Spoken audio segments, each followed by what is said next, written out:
Christmas is supposed to be a time of joy, warmth, and celebration. But for some, the holiday season brings something far more sinister: shadows in the dark, strangers at the door, and an unease that burrows deep into your bones. These are not just tales. These are true Christmas horror stories that will make you rethink the magic of the season.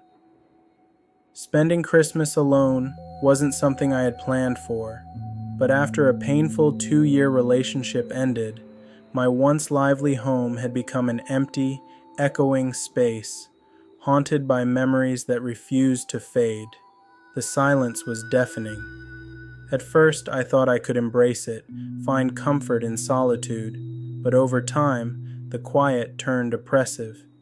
The nights felt longer, shadows seemed darker, and the loneliness became something tangible, like an invisible hand pressing against my chest, making it harder to breathe.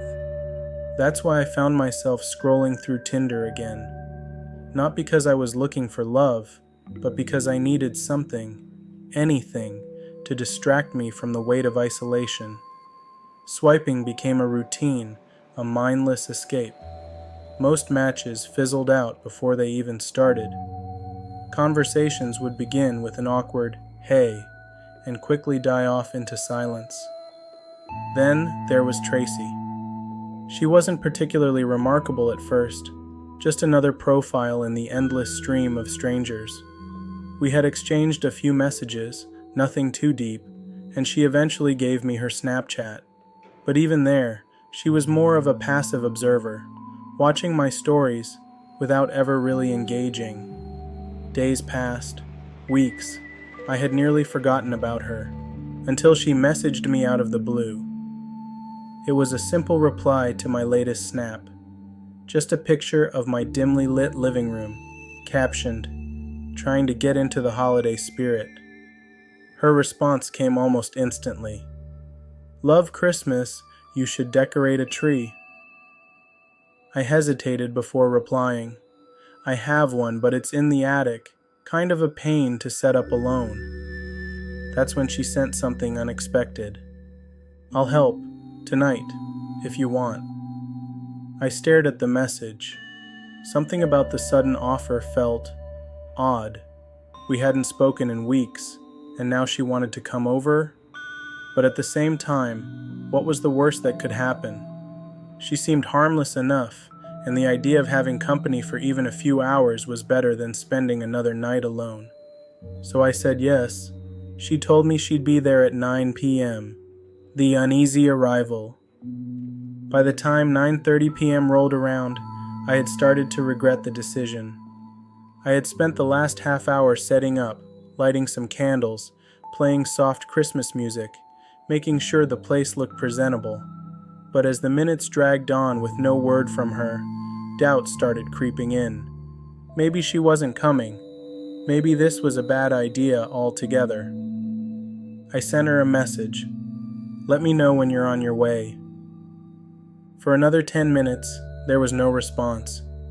Just as I was about to assume she flaked, my phone buzzed. I'm outside. A strange sensation settled in my stomach. I couldn't tell if it was excitement or unease, but I pushed the feeling aside, got up, and walked toward the door. When I opened it, I froze. Tracy was not what I expected. She was tall, much taller than I imagined. I'm 5'10", and she had to be at least 6 feet, maybe even a little more. The oversized coat she wore only exaggerated her frame, making her presence feel even larger. But it wasn't just her height that caught me off guard. It was the smell.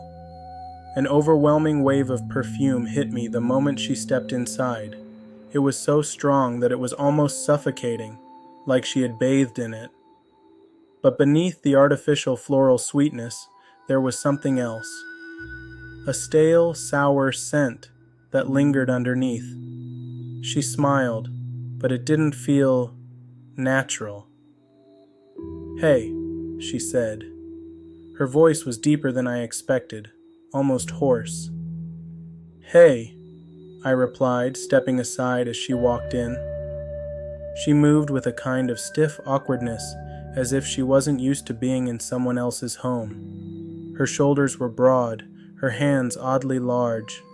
Something about her proportions felt off, like I was looking at someone who didn't quite fit their own body. We settled on the couch, and she sat close. Too close. Our legs were touching, and the whole time I kept catching whiffs of that strange, overpowering smell. "You want some wine?" I asked, needing an excuse to put some space between us. "Yes, please," she said quickly. I got up, went to the kitchen, and poured 2 glasses. When I handed her one, she took it without hesitation, raised it in a toast, and we clinked glasses. Then, almost immediately, she spilled a large drop of red wine on my light blue couch. "Oh, shit," she gasped, reaching for a napkin. I forced a smile, but inside, I wanted to scream. "It's okay," I said, rushing to the kitchen to grab a damp towel before the stain set. When I came back, she was just sitting there, staring at the Christmas lights, twirling the wine glass between her fingers, completely unfazed. "I'll get the tree from the attic," I said, trying to ease the tension. "It's kind of a 2-person job." "Sure," she said, but her voice was distant. I climbed up the attic stairs, my head suddenly feeling light. Maybe it was the wine, or maybe it was the stale air up here, but something about this moment didn't feel right. Then the dizziness hit me. Hard. I stumbled, gripping the edge of a shelf for balance. My vision blurred for a second before steadying again. What the hell? I hadn't drunk that much. I shook it off, grabbed the tree box, and dragged it toward the entrance. "Hey, can you grab this?" I called down. Silence. "Tracy?" Nothing. I frowned, stepping down onto the ladder. The living room was empty. She was gone. A strange chill ran down my spine. I climbed down fully, stepping carefully across the room. The door was still locked. The windows were shut. Where the hell did she go? Then, suddenly, nothing. A heavy, suffocating darkness swallowed me whole. I don't remember hitting the floor. I don't remember closing my eyes. All I remember is waking up, sometime later, to complete blackness. The lights were out. The TV was off. The room was dead silent. My body felt like lead. My limbs wouldn't move properly. It was like my entire system had slowed down. But then, I wasn't alone. The dim glow of my phone screen, resting on the couch beside me, illuminated something. A silhouette. Tall, motionless, standing inches away, watching me. My throat locked up, my breathing hitched. My mind screamed at me to move, to do something, anything. Instead, I barely managed a whisper. "Tracy?" Silence. Then, in one horrifying motion, the figure bolted. Loud, thundering footsteps echoed through the house as she sprinted down the stairs. Something slammed. The front door? A window? I couldn't tell. By the time I could move, she was gone. But when I checked my house, my belongings, I found something chilling. Every single bottle of medication I owned was missing. She had planned this, and whatever she had put in my drink, it had almost worked. If you're enjoying the story, don't forget to like and share. The next one is even more chilling. In 1997, I was just 7 years old, and Christmas Eve was nothing more than another regular night in our household. Unlike most families on our street, there were no twinkling Christmas lights outside our home, no tree glowing from the window, no stockings hung by the fireplace. My family was Jewish, and Christmas wasn't something we celebrated. To me, it was just a holiday that other kids talked about, something I only saw in movies or through the windows of neighbors' homes. That night, my father wasn't home. He was a doctor, and, As was often the case during the holiday season, he was on call at the hospital, working through the night. My mother was home, but she may as well have been absent too. She had struggled with alcoholism for as long as I could remember, though at 7 years old, I didn't quite understand what that meant. All I knew was that, after a certain time each evening, she would drink something from a bottle, sit on the couch staring blankly at the TV, and eventually pass out, no longer responsive to anything around her. That left me and my 4-year-old sister, Leah, alone. We were in the living room, watching old reruns of cartoons, wrapped up in a large fleece blanket. Outside, the winter wind howled, rattling the windows every now and then, creating an eerie background noise that made the house feel even emptier than it already was.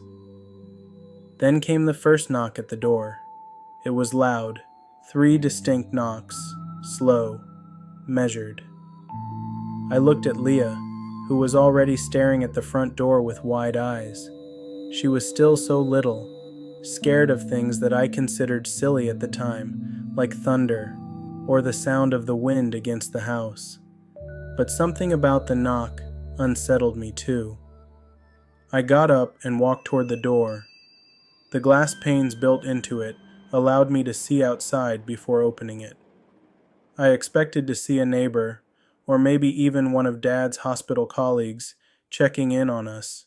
Instead, I saw a man. He stood there on our front porch, dressed in a Santa Claus suit, complete with the red coat, white trimmed hat, and long flowing beard. His sack was slung over one shoulder, and as soon as he saw me looking through the glass, he waved cheerfully. "Hey kid," he called through the door. "It's me, Santa Claus. I came to bring you your presents." I didn't move. Something about his voice didn't match his appearance. It was too deep, too rough, like the voice of someone trying too hard to sound friendly. My mom had always told me not to open the door for strangers. But at that moment, I wasn't scared. I was confused. I knew Santa wasn't real. Even at 7 years old, I was past the point of believing in magical men who came down chimneys with gifts. But more than that, why was he here? Our house had no Christmas lights, no tree, nothing that would make someone think there were kids inside waiting for Santa. I folded my arms. "Santa isn't real," I said firmly. "And even if he was, he doesn't give presents to Jewish kids." For a moment, the man's face remained frozen in his wide, toothy grin. Then, his smile twitched, his head tilting slightly, like he hadn't expected that response. "Of course I'm real," he said, his voice still dripping with fake enthusiasm. "And I know you don't usually get presents, but I felt bad that Jewish kids never get anything for Christmas, so I decided to change the rules this year." His tone was warm, almost convincing, but something was wrong, deeply wrong. I took a step back. "We get presents, just not on Christmas." The fake smile on his face slowly faded. The jolly charm drained from his expression, revealing something colder underneath. "Open the door, kid." His voice was lower now, the fake cheerfulness completely gone. "Go on." Leah let out a small whimper behind me. I turned to her and whispered, "Go call 911. She nodded and ran toward the kitchen, where our landline phone was. The man banged on the door, harder this time. I said open the door. I took another step back, my heart racing. "You need to leave," I shouted, trying to sound braver than I felt. Leah picked up the phone and frantically dialed 911. I could hear the faint ringing as she waited for someone to answer. And then, she froze. "What's wrong?" I asked, my voice shaking. Tears welled up in her eyes. "The lady said this number is only for real emergencies." A cold wave of fear washed over me. The 911 operator hadn't believed her, and that's when the knocking stopped. I turned back to the door. The man was gone. For a brief moment, I let out a shaky breath, thinking maybe, just maybe, he had left. But then a new sound came. Crunch, crunch, crunch. Footsteps, moving around the house. He was circling the property. My breath caught in my throat. My mind was racing. What do I do? I didn't know how to contact my dad at the hospital. My mother was still passed out, and the police weren't coming. Then I had an idea. A stupid idea. I grabbed the menorah candles from the table. Quickly, I lit them one by one. Then, standing directly beneath the smoke detector, I blew them all out at once. Thick plumes of smoke rose into the air. For a moment, nothing happened. Then, beep, beep, beep. The smoke alarm blared through the house. Leah screamed, covering her ears. The sound was deafening, piercing through the walls like a siren. Outside, the man had stopped moving. I could see his shadow through the windows. He was just standing there, watching, waiting. Then, in the distance, the wail of sirens, the fire department. Within minutes, flashing red and white lights flooded our driveway. The man took one last look toward the house, then he ran. I saw him bolt into the darkness, disappearing into the snow. 2 firefighters rushed to our front door, pounding on it. "Is there a fire?" one of them asked. I shook my head rapidly. There was a man, dressed like Santa. He was trying to get inside. The firefighters exchanged worried glances. One of them turned toward the street, radioing for the police. That night, my dad came home early from the hospital. The police never found the man. No footprints in the snow. No trace of where he had gone. It was like he had vanished. But I remember what one of the firefighters asked me before he left. "You don't celebrate Christmas?" "No," I told him. "We're Jewish." He nodded slowly, looking back at the empty street. Then why would he come here? I didn't have an answer. All I knew was that if I had opened that door, it might have been my last Christmas Eve. What would you have done? Leave a comment and let me know. There's something inherently unsettling about isolated cabins in the woods. On the surface, they seem peaceful, cozy hideaways tucked into nature, perfect for escaping the pressures of daily life. But when the sun goes down and the wind howls through the trees, that solitude can quickly turn into something else, something far more sinister. That was the last thing on my mind when my girlfriend Charlotte and I decided to book a Christmas getaway in the Pocono Mountains last December. It seemed perfect. A beautifully decorated Airbnb, a private hot tub, a scenic view of the snow-covered forest. It was going to be magical, a winter wonderland for just the 2 of us.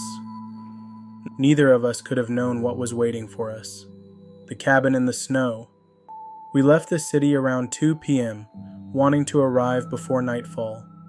The drive was peaceful at first, a straight shot down open highways, our car packed with groceries and Christmas-themed snacks. The closer we got to the cabin, the denser the woods became. The sky darkened faster than I expected, thick gray clouds rolling in overhead, promising a heavy snowstorm.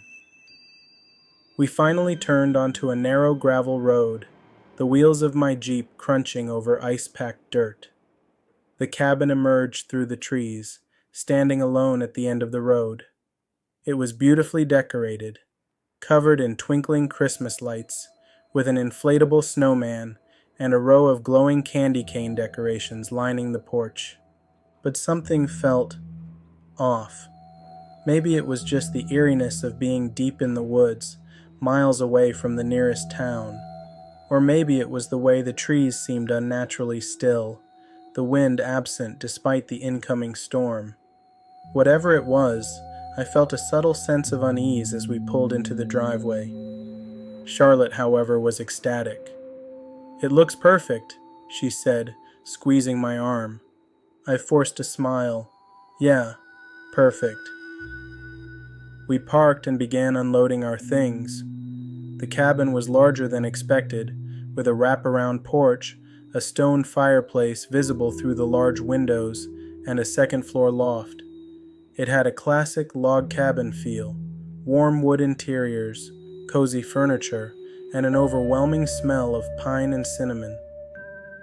"This is so cozy," Charlotte murmured, taking off her coat and stretching. I nodded, though that strange feeling still nagged at the back of my mind. The man at the door. As I was inspecting the kitchen, a knock came at the door. Charlotte and I exchanged glances. We weren't expecting anyone. I walked cautiously to the entrance and peered through the small glass window in the door. A man stood on the porch. He looked to be in his late 40s, wearing gray sweatpants and an old yellowed jacket, the kind that looked worn down by time. He had messy hair, a scruffy beard, and an unnerving wide smile that stretched across his weathered face. I hesitated before opening the door, just a crack. Hi?" His smile widened. "How you folks doing?" His voice was friendly, but something about it didn't feel right. "I'm good," I replied slowly. "Can I help you?" "I just wanted to introduce myself," he said, shifting his weight from foot to foot. "I live just up the road. Name's Tom." I glanced past him. There were no other cabins nearby, only endless trees. "Oh, cool. Are you the Airbnb host?" He shook his head. "Nope, but my brother and I run the place. Just wanted to say howdy. If you need anything, we're right up the road." I forced a polite smile. "Thanks. Appreciate it." Something in my gut told me to end the conversation quickly. "Well, I'll let you get back to it," Tom said, taking a step backward. "Enjoy your stay." Then, just as I was about to close the door, he added, "By the way, nice girlfriend." My blood turned to ice.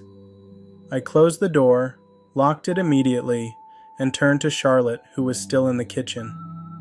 "Who was that?" she asked. "Some guy named Tom," I muttered. "Said he lives up the road." She frowned. Weird. I nodded, but I didn't tell her what he said about her. The first sign of trouble. That night, we decided to use the hot tub. Snow had started falling, covering the deck in a thin, white layer. We turned on the jets, sinking into the warm water as soft Christmas music played from the outdoor speakers. For the first time since arriving, I started to relax. Then, the hot tub suddenly stopped. The jets cut off abruptly, and the power to the speakers died instantly. Then came the footsteps. They were slow, deliberate, crunching through the snow. Charlotte froze, her eyes wide with fear. "Did you hear that?" she whispered. I held up a hand, straining to listen. The footsteps circled the cabin, moving behind us, then stopping somewhere near the back door. I turned my head just in time to see a shadow move past the window. Someone was watching us. "We need to go inside, now." Charlotte didn't argue. We climbed out of the hot tub, grabbed our towels, and bolted into the cabin, locking the doors behind us. I checked the front yard. No one was there.